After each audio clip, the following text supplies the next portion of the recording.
ఎన్నటికీ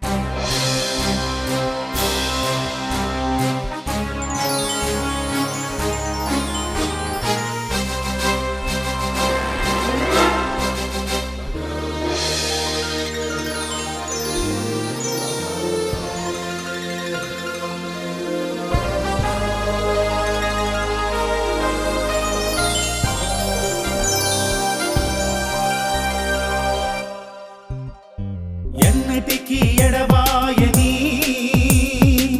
శాశ్వతమైన ప్రేమతో అందరినీ బ్రతికించే నిత్యమైన కరుణతో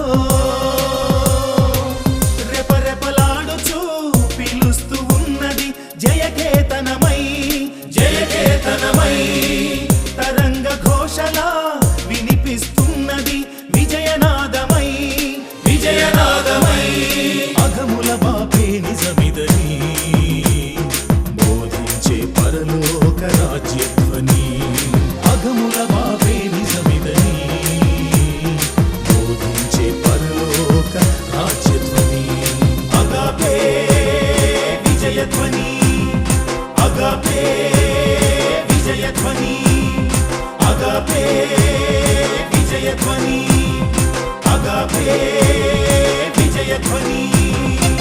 మన ప్రభు అయిన యేసుక్రీస్తు పేరట మీకందరికీ మరొకసారి నా ప్రత్యేకమైన వందనవచనం.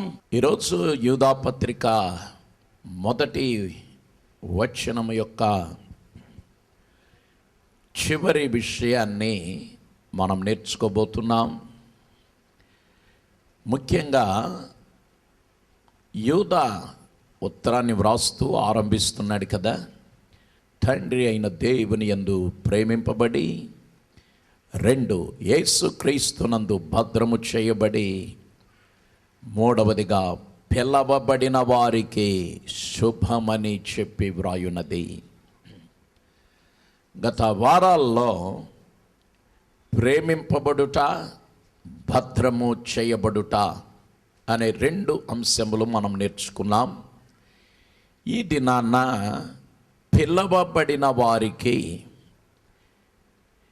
యూదా ఉత్తరాన్ని వ్రాస్తూ 3వ విషయాన్ని ఇక్కడ ప్రస్తావిస్తున్నారు.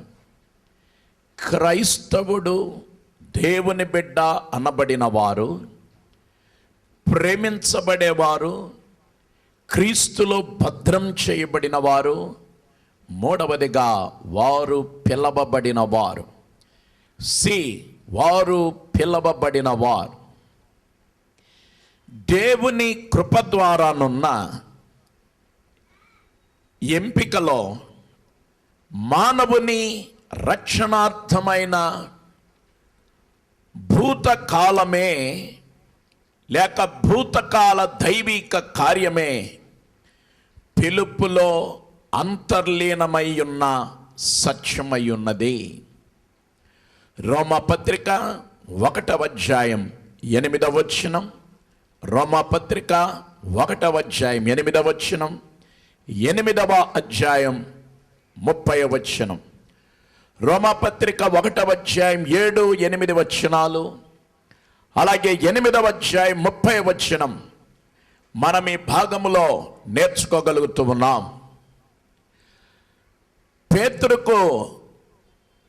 పేతురు వ్రాసిన మొదటి పత్రిక 2వ అధ్యాయం 9వ వచనములో, పేతురు వ్రాసిన మొదటి పత్రిక 2వ అధ్యాయం 9వ వచనములో, చీకటిలో నుండి ఆశ్చర్యకరమైన తన వెలుగులోనికి పిలిచెను అని కనబడుతుంది. చీకటిలో నుండి ఆశ్చర్యకరమైన తన వెలుగునకి పిలిచెను. నమ్మేవాళ్ళు చప్పట్లు కొట్టి దేవుని కనపరుద్దాం. ఒకానొక సమయంలో పాపపు చీకటిలో జీవించిన మానవుణ్ణి ఆశ్చర్యకరమైన వెలుగులోనికి పిలిచాడు. చీకటి అనగా పాపపు చీకటి, శాపపు చీకటి, అలాగే ఈ లోక మాలిన్యముతో కూడిన చీకటి, ఈ లోకానుసారంగా జీవిస్తూ ఉండగా, ఈ లోకానుసారంగా బ్రతుకుతూ ఉండగా, ఈ లోకానికి అనుగుణంగా బ్రతుకుతూ ఉండగా, పాపాంధకారములో బ్రతుకుతూ ఉండగా, శాపముతో బ్రతుకుతూ ఉండగా, దేవుడు ఎక్కడికి పిలిచాడంటే ఆశ్చర్యకరమైన వెలుగులోనికి పిలిచాడనమాట. యేసు ప్రభు ఒక్కడే ప్రపంచ చరిత్రలో ఈ రీతిగా చెప్పాడు, నేను లోకమునకు వెలుగై ఉన్నాను. క్రీస్తులోనికి వచ్చిన వాడు ఎక్కడికి వచ్చాడంటే వెలుగులోనికి వచ్చాడు. పైపెచ్చు అట్టి మనుష్యుడు వెలుగైన క్రీస్తునొద్దకు వచ్చిన వాడు మరణములో నుండి జీవములోనికి దాటి ఉన్నాడు. అంటే ఒకప్పుడు మరణములో జీవించిన, అపరాధముల చేతను పాపముల చేతను చచ్చిన స్థితిలో జీవించిన వాడు మరణమును దాటి జీవములోనికి వచ్చి ఉన్నాడు. యేసు ఎవరై ఉన్నాడంటే ఆయన జీవమై ఉన్న క్రీస్తు అయి ఉన్నాడు. ఆ రీతిగా జీవములోనికి మనుష్యుడు దాటి ఉన్నాడు. చీకటిలో నుంచి ఆశ్చర్యకరమైన వెలుగులోనికి యేసు ప్రభు మానవుని పిలచి ఉన్నాడు. దేవునికి స్తోత్రం కలుగునుగాక. ఇంకా చీకట్లో బ్రతకాల్సిన పని లేదు. కొంతమంది ఇంకా చీకట్లోనే బ్రతుకుతూ ఉంటారు. చూడండి, రాత్రి వేళ సంచరించే కొన్ని పురుగులు, కొన్ని విష పురుగులు ఎప్పుడైతే వెలుగు పడుతుందో వెంటనే వెళ్ళి చీకట్లో దాక్కుంటాయి. ఎందుకంటే అవి వెలుగులో ఉండలేవు, వెలుగు దగ్గరికి రాలేవు. టార్చ్ లైట్ అయిగానే పారిపోయి ఎక్కడో చీకట్లో దాక్కుంటుంది, చీకట్లోకి పరిగెత్తుతుంది. అలాగే చీకట్లో అది నివాసం ఉంటుంది, అది చీకటే ఇష్టపడుతుంది. మరికొన్ని పురుగులైతే లైట్ అయ్యగానే వాటి దుంపరగా ఎక్కడుంటాయో కానీ క్షణాల్లో వచ్చేస్తాయి లైట్ దగ్గరికి, నిమిషాలలో లైట్ దగ్గరికి వచ్చేస్తాయి, వెలుగు దగ్గరికి వచ్చేస్తాయి.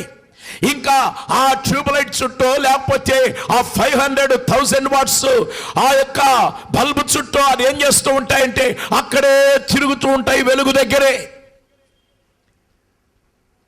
ఇంకా అక్కడి నుంచి ఎక్కడికి పోవు. అందుకే చూడండి, క్రైస్తవ సభలు జరుగుతూ ఉంటే లైటింగ్ కు చాలా పురుగులు వస్తాయి. వాల్ పోస్టర్లు జనాలు తిన్నగా రాకపోయినా లైటింగ్ కు మాత్రం పురుగులు చాలా ఫుల్గా వస్తాయి అన్నమాట. అందుకే మన వాళ్ళు నూనె పోసిన కాగితాలు కడతా ఉంటారు. కారణం, ఆ పురుగులు ఆ కాగితానికి అంటుకొని మన మీద పడకుండా ఉంటానికి. మేము కాగితానికి అంటుకున్నా పర్వాలా, మాకు వెలుగు కావాలని ఆ పురుగులు వెలుగు దగ్గరే ఉంటాయన్నమాట. దేవునికి స్తోత్రం. ఆ రీతిగా మనుష్యుని దేవుడు ఎక్కడి నుంచి పిలుస్తున్నాడంటే చీకటిలో నుండి ఆశ్చర్యకరమైన వెలుగులోనికి పిలుస్తున్నాడు. హల్లెలూయా. ఈరోజు ఒక మాట చెప్పాలి, పనిలో పని. కొంతమంది క్రైస్తవులు అనబడిన వాళ్ళు, యేసు ప్రభువుని నమ్ముకున్నాం అనుకున్న వాళ్ళు కూడా, వాళ్ళు ఇంకా పైకేమో పరమ భక్తుల్లా కనబడుతున్నారు. పైకి చూస్తే అబ్బా ఇంత భక్తిపరుడు లేడు, ఇంత భక్తురాలు లేదు. పైన పటారం లోన లొటారం అనే ఒక సామెత ఉంది. పైకి చూస్తే భక్తిని నటించే నటనాపరులు చాలా మంది ఉన్నారు. పైకేమో గొర్రె పిల్లల వేషం ధరించుకొని చర్మం దొడుక్కొని లోపలేమో తోడేలు వంటి స్వభావం కలిగిన అనేక మంది వ్యక్తులు మనకు కనబడుతూ ఉన్నారు. లోపల తోడేలు వంటి బుద్ధి, తోడేలు లాంటి స్వభావం, తోడేలు లాంటి జీవన విధానం కలిగి ఉన్నారు. పైకి చూస్తేనేమో చాలా భక్తులుగా నటించే వాళ్ళు ఉన్నారు. ఈనాడు కొంతమంది బాహ్య ప్రపంచములో భక్తులుగా కనబడుతూ చలామణి చేస్తూ రహస్య జీవితములో, రహస్య ప్రపంచములో భక్తిహీనులుగా జీవించే వాళ్ళు ఉన్నారు. బాహ్య ప్రపంచానికి పరిశుద్ధులుగా కనబడుతున్నారు, అలాగే రహస్య జీవితములో పాపులుగా జీవిస్తున్నారు.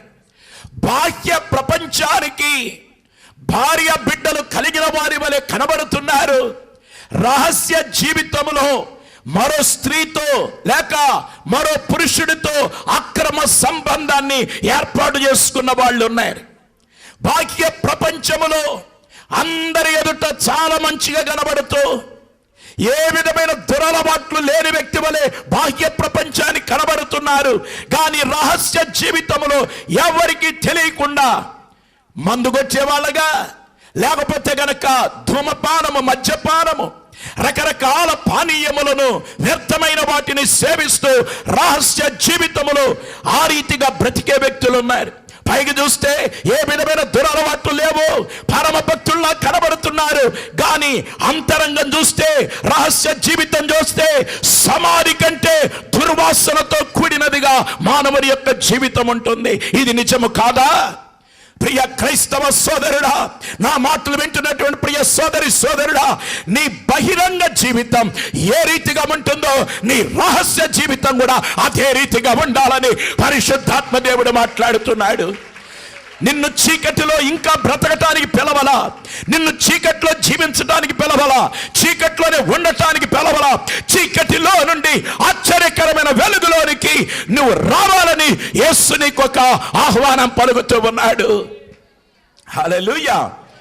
ఇప్పటికే యేసు యొక్క పిలుపుకు స్పందించి చీకటిలో నుండి ఆశ్చర్యకరమైన వెలుగులోనికి వచ్చిన వారికి నా దేవునికి మహిమ కలుగును గాక. హల్లెలూయా, హల్లెలూయా. దేవుడు తన మహిమ ద్వారా, బలము ద్వారా నిన్ను పిలిచాడు. తన మహిమ ద్వారా, తన బలము ద్వారా ఆయన ఒక మనిషిని పిలుస్తూ ఉన్నాడు. ఇకపోతే దాని స్వభావం, పిలుపు యొక్క స్వభావం ఎటువంటిదంటే అది పరిశుద్ధమునై ఉన్నది. ఆయన పిలుపు యొక్క స్వభావము పరిశుద్ధమై ఉన్నది. మరి ఈ పిలుపు యొక్క గురి ఏమై ఉందంటే మనము ఆయన మహిమ పొందుటయ్యున్నది. మరలా చెప్తున్నాను, పిలుపు యొక్క గురి ఏమిటంటే మనము ఆయన మహిమ పొందుటయ్యున్నది. అందుకే ఎఫెసీయులకు రాసిన పత్రిక 1వ అధ్యాయము 6వ వచనములో ఈ రీతిగా వ్రాయబడింది. ఎఫెసీయులకు రాసిన పత్రిక 1వ అధ్యాయము 6వ వచనములో ఉంది కదా, ఎట్లనగా తన ప్రియుని యందు తాను ఉచితముగా మనకు అనుగ్రహించిన తన కృపా మహిమకు కీర్తి కలుగునట్లు తన చిత్త ప్రకారమైన దయా సంకల్పము చొప్పున యేసుక్రీస్తు ద్వారా తనకు కుమారులుగా స్వీకరించుటకై మనలను ముందుగా తన కోసము నిర్ణయించుకొని మనము తన ఎదుట పరిశుద్ధులమును నిర్దోషములై ఉండవలనని జగత్తి పునాది వేయబడక మునుపే ప్రేమ చేత ఆయన క్రీస్తులో మనలను ఏర్పరచుకొనెను. హల్లెలూయా, హల్లెలూయా, హల్లెలూయా.